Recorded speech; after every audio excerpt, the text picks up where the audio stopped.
Hello everybody and welcome to a very quick Power Rangers review. Jumping on the ZEO bandwagon, today I'm going to be taking a look at something I don't think anybody's ever wanted anybody to take a look at.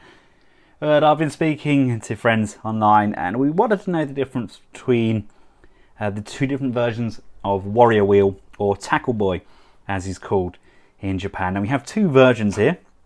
We have the Deluxe version and we have the Morphin version. The Morphin version is definitely the smallest of the two, quite easily, comparing that to the larger Deluxe version. Now, of course, these were sent by Troy to Earth, and they were piloted, I believe it was Jason was the Gold Ranger, and the Super ZEO Megazord would throw this, and it would be kind of their special attack. And this is really shiny chrome on here. I'm surprised it's actually still shiny. It arrived in a jiffy bag.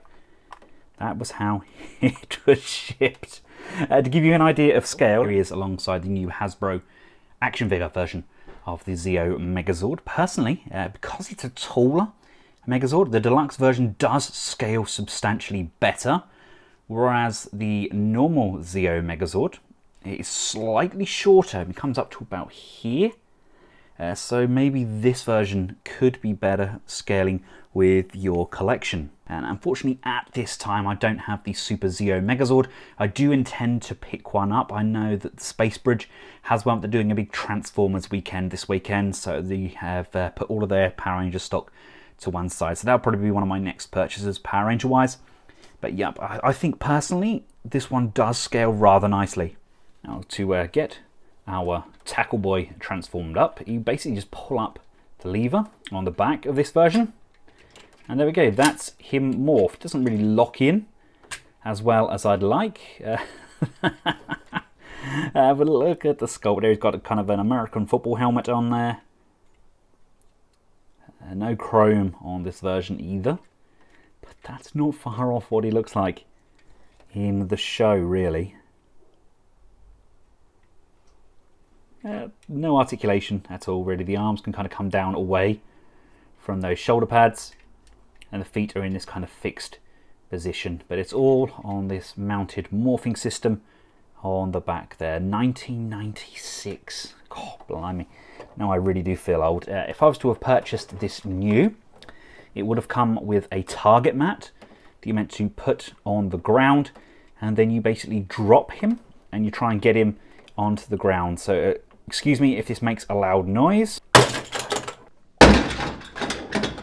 Oh, that didn't go terribly. He does have these really loose, wobbly arms. They're designed to tuck inside the body, but again we've got that American football style helmet on there. Although this does have some nasty dinks and scratches on there. I could probably polish up a lot of this plastic and the chrome, but we do have a big kind of chunk of weight in these feet. Again, we've got 96 Bandai, made in Thailand on there, and we do have these arms. They just kind of wave down. The whole idea is it all tucks inside. You fold the legs and the head in, and then you tuck the arms in. But he is a really nice size. I mean, comparably to his smaller counterpart. And here we have him alongside ZEO for a full scale comparison. It's hard to tell where he's meant to come up to. Looking at the show, I want to keep calling him Tackle Boy because that's what I knew him as. But he comes up to around the kind of waist height. He's about the same sort of size as the standard ZEO, Super ZEO Zords.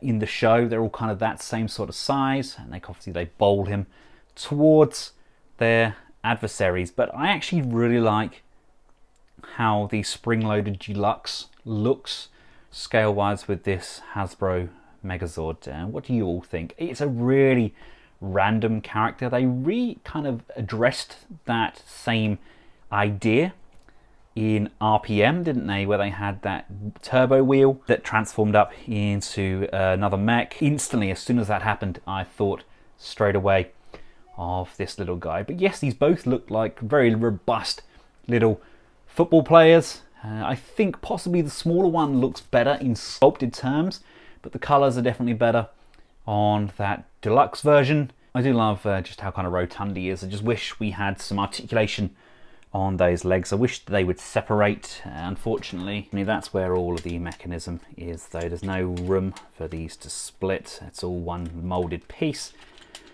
which is a shame. And just how loose those arms are. But this is Warrior Wheel, aka Tackle Boy, the review that nobody ever asked for. If you'd like to check out more Power Rangers videos, I'd include a link up in the information bar and a playlist at the end of this video. Thank you all for taking the time out of your busy lives to watch some of my nonsensical reviews, and for myself and the rest of the Collectables household, have fun collecting. Thank you very much for watching. Goodbye.